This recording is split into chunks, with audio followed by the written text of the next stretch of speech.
नमस्कार। कैसे हैं आप? आशा करती हूँ आप सभी अपने अपने परिवारजनों के साथ सुरक्षित होंगे।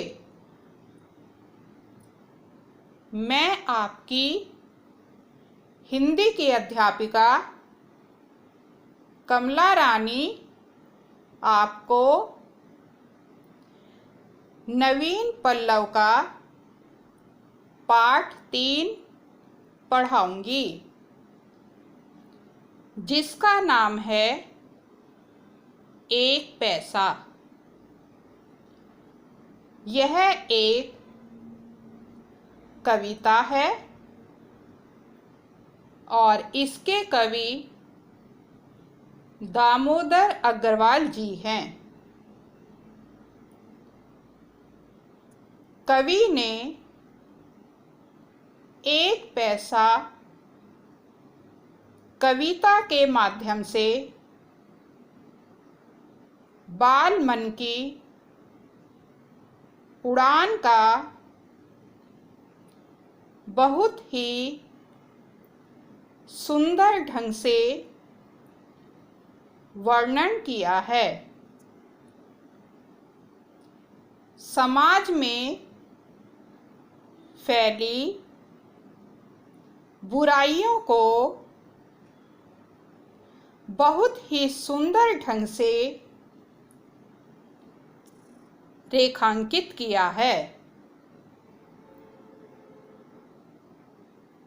और मनुष्यों को अच्छे कार्य करने के लिए प्रेरित किया है।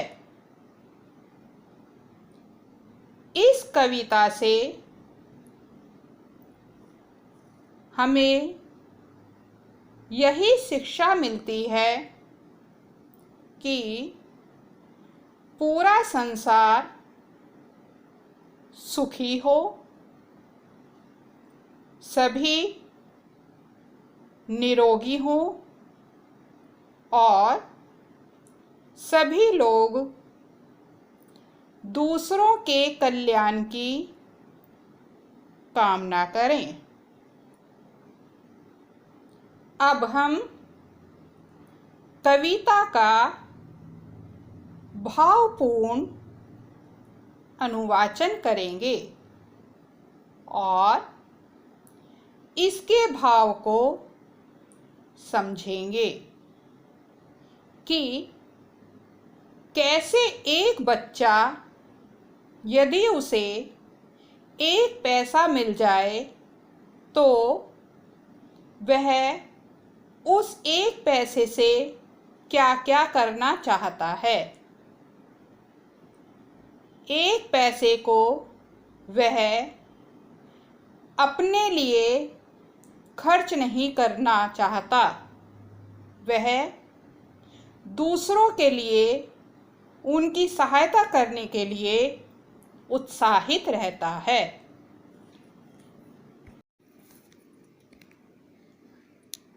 अब हम एक पैसा कविता को पढ़ेंगे। सड़क पर मिले जो मुझे एक पैसा, मैं झट से उसे अपनी मुट्ठी में ले लूं। मैं झट से उसे अपने भाई को दे दूं। मैं सबको चलूं लेके मेला दिखाऊं।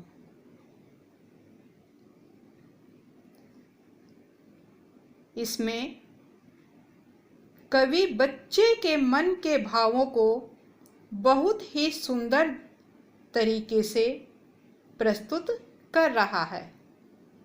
बच्चा अपने मन में सोचता है कि यदि मुझे कहीं से एक पैसा मिल जाए तो उसे मैं किन किन चीज़ों पर खर्च करूँगा। बच्चा सोचता है यदि सड़क पर मुझे एक पैसा मिल जाए तो मैं उसे तुरंत ही उठाकर अपनी मुट्ठी में ले लूँगा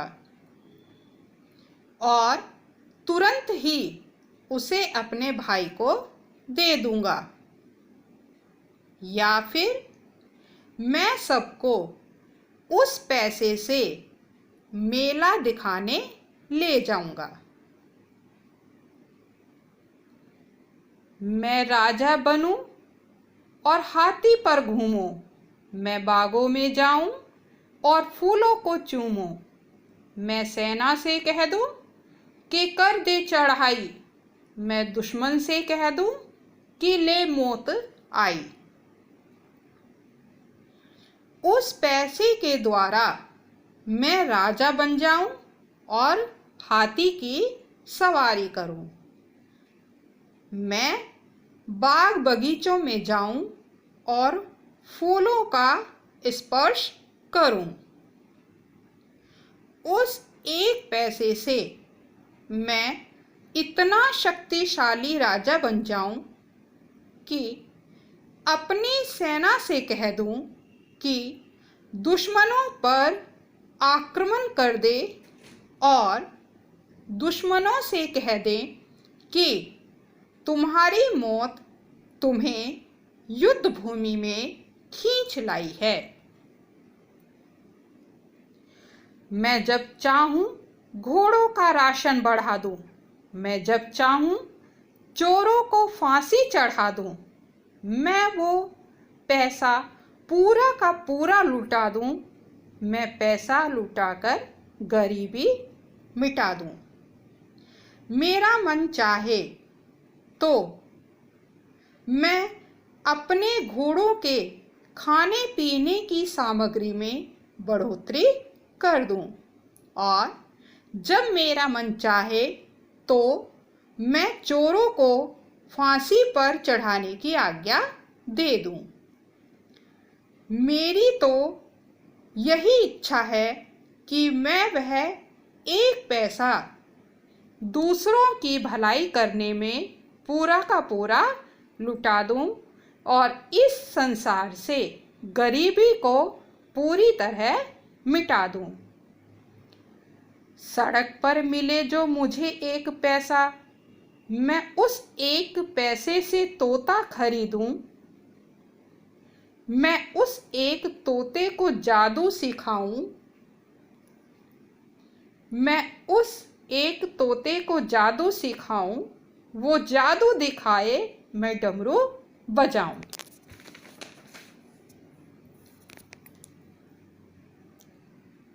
अब बच्चा फिर अपने मन में सोचता है कि यदि मुझे सड़क पर पड़ा हुआ एक पैसा मिल जाए तो मैं उस एक पैसे से एक तोता खरीदूं और उस तोते को खरीदकर मैं उसे जादू सिखाऊं। जब मैं डमरू बजाऊं तो वह तोता अपना जादू दिखाए। अगला पैराग्राफ है, मैं उस एक पैसे से नट को बुलाऊं, वो रस्सी पे नाचे, मैं ताली बजाऊं। मैं कह दूं कि हर बच्चा हर दिन नहाए, मैं कह दूं कि हर बच्चा भर पेट खाए। मैं कह दूं कि हर बच्चा भर पेट खाए। मैं कह दूं कि हर बच्चा बस्ता उठाए, सड़क पर मिले जो मुझे एक पैसा। अब बच्चा अपने मन में सोचता है कि मैं उस पैसे से किसी खेल दिखाने वाले को बुलाऊं, क्योंकि जब वह नट किसे कहते हैं? खेल दिखाने वाले को। जब वह खेल दिखाने वाला रस्सी पर नाचे तो मैं उसे देखकर खुशी से अपनी तालियां बजाऊं। मैं कह दूं कि हर बच्चा हर दिन नहाए और मेरा मन यह करता है कि मैं सभी बच्चों से कहूं कि हमें प्रतिदिन नहाना चाहिए। मैं कह दूं कि हर बच्चा भर पेट खाए। मेरा मन यह भी चाहता है कि मैं चाहता हूं कि हर बच्चा कैसा भी बच्चा हो वह कभी भी भूखा ना रहे, प्रतिदिन उसे भरपेट भोजन मिलता रहे। मैं कह दूं कि हर बच्चा बस्ता उठाए और मेरा मन करता है कि सभी बच्चे अपने अपने बस्ते उठाकर पढ़ने के लिए स्कूल जाएं। सड़क पर मिले जो मुझे एक पैसा, यदि मुझे सड़क पर कभी भी एक पैसा मिल जाए तो मैं उस पैसे से वो सारी चीज़ें करूं जो मेरा मन चाहता है। तो देखा बच्चों आपने कि एक छोटा सा बच्चा एक पैसे के मिलने से क्या क्या करना चाहता है। अब हम इस पाठ के शब्दार्थ देखेंगे। पहला शब्द है झट। झट का अर्थ होता है तुरंत। दूसरा शब्द है राशन। राशन का अर्थ होता है अनाज। तीसरा शब्द है मिटा देना, यानी कि समाप्त करना। चौथा शब्द है नट। नट का अर्थ होता है खेल दिखाने वाला। अब उसके नीचे श्रुतलेख, ये कठिन शब्द दिए हुए हैं, इन्हें आप बार बार बोलेंगे। पहला शब्द है सड़क। दूसरा शब्द है मुट्ठी। तीसरा शब्द है दुश्मन। चौथा शब्द है चढ़ाई। पांचवा शब्द है गरीबी और लास्ट में है डमरू। तो बच्चों, हमने इस पूरे पाठ के शब्दार्थ, कठिन शब्द और भावों को अच्छी तरह समझा और ग्रहण किया। अब हम इस पाठ के प्रश्नोत्तर करेंगे।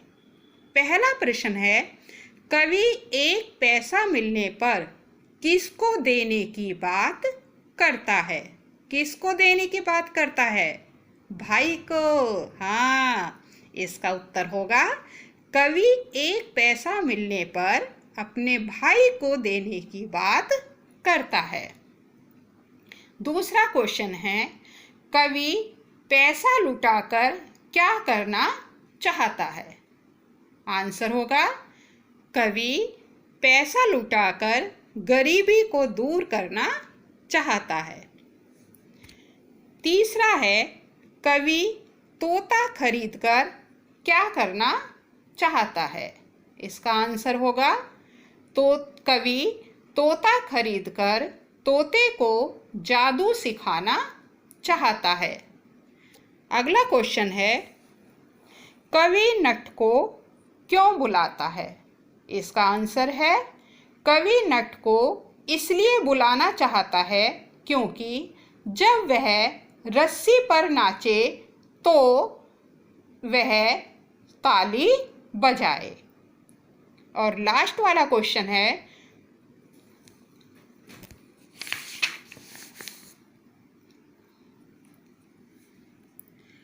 कवि एक पैसे से बच्चों के लिए क्या करना चाहता है? इसका आंसर है कवि एक पैसे से बच्चों को खाना खिलाना और स्कूल भेजना चाहता है। अगला क्वेश्चन है मैचिंग। मैचिंग में है, पहला है मैं सबको चलूं लेके, इसका क्या है? मेला दिखाऊं। वो रस्सी पे नाचे तो मैं ताली बजाऊं। वो जादू दिखाए तो मैं डमरू बजाऊं। मैं पैसा लुटाकर गरीबी मिटा दूं। मैं सेना से कह दूं कि कर दे चढ़ाई। ये मैचिंग है, इसे भी कॉपी में करना है। आगे हैं, दिए गए शब्दों के लिंग लिखिए। बच्चों, ये शब्द दिए हुए हैं, इसे हमें लिंग लिखना है कि स्त्रीलिंग है या पुल्लिंग। मैंने पहले शब्द का आंसर लिख दिया है। गरीबी यह स्त्रीलिंग शब्द है। बाकी के आंसर तुम्हें अपने आप करने हैं। आगे है समझिए और लिखिए। पहला शब्द है सिखाना, इसे हम लिखेंगे सिखवाना। अब दूसरा शब्द 3, 4, 5 ये आप स्वयं करोगे। जैसे बजाना तो क्या हो गया, बजवाना। दिखाना, दिखवाना। बुलाना, बुलवाना। सुनाना, सुनवाना। अब अगला क्वेश्चन है वाक्यांशों के लिए एक शब्द लिखिए। ये वाक्यांश दिए हुए हैं, इनके लिए आपको एक शब्द लिखना है। पहला है राज करने वाला। राज करने वाला किसे कहते हैं, राजा को, तो इसका आंसर होगा राजा। दूसरा शब्द है जो जादू दिखाता हो, क्या कहलाता है, जादूगर। अब बाकी के ये सारे आंसर आपको खुद करने हैं। अब उसके नीचे दिए हुए हैं मौखिक प्रश्न उत्तर। 100 पैसे में कितने रुपए होते हैं। 100 पैसे में कितने रुपए होते हैं, कितने होते हैं, 1 रुपया। हाँ सही है, इसका आंसर होगा 1 रुपया। दूसरा है पशुओं का सबसे बड़ा मेला कहाँ लगता है। इसका आंसर है सोनपुर। सोनपुर कहाँ है, बिहार में। तीसरा क्वेश्चन है बंदर नचाने वाले को क्या कहते हैं। क्या कहते हैं, मदारी। हाँ, बंदर नचाने वाले को मदारी कहते हैं। फोर्थ क्वेश्चन है सड़क पर किस ओर चलना चाहिए। किस ओर चलना चाहिए, ये तो आपको पता है, किस ओर, बाईं ओर। सड़क पर बाईं ओर चलना चाहिए। तो बच्चों ये जो पूरा क्वेश्चन है ये अब मैं आपको बता दूं कि कॉपी में कैसे करना है।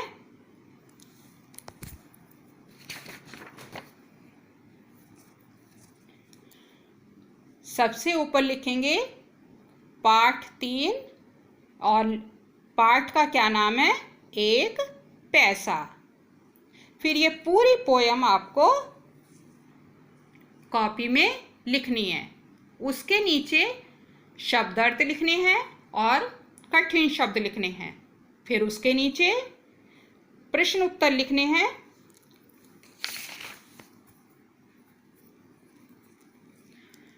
प्रश्न उत्तर लिखने के बाद फिर मिलान कीजिए, ये आपको मिलान करने हैं। फिर उसके नीचे लिखना है दिए गए शब्दों के लिंग लिखिए। ये पूरा क्वेश्चन आपको कॉपी में ही करना है। जितना भी वर्क मैंने बताया है वो सारा का सारा कॉपी में करना है। उसके नीचे है समझिए और लिखिए, यह भी तुम्हें कॉपी में करना है। फिर उसके नीचे है वाक्यांशों के लिए एक शब्द लिखिए, यह भी कॉपी में करना है। उसके आगे है मौखिक उत्तर दीजिए, यह भी क्वेश्चन आंसर आपको कॉपी में करने हैं। बच्चों मेरी वीडियो पहले ध्यान से देखना और सुनना, क्योंकि देखने के बाद सब कुछ बताने के बाद भी बच्चे कंफ्यूज रहते हैं कि मैडम कौन सा क्वेश्चन कॉपी में करना है और कौन सा नहीं करना है। बच्चों जितना भी मैंने वर्क आज पढ़ाया है, दिखाया है, वो सारा का सारा आपको कॉपी में करना है। और एक बात का ध्यान रखना कि काम बहुत ही सुंदर राइटिंग में होना चाहिए, जो दूर से ही पता चले कि हाँ कितना सुंदर लिखा है।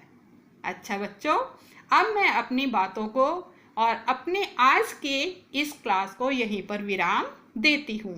धन्यवाद।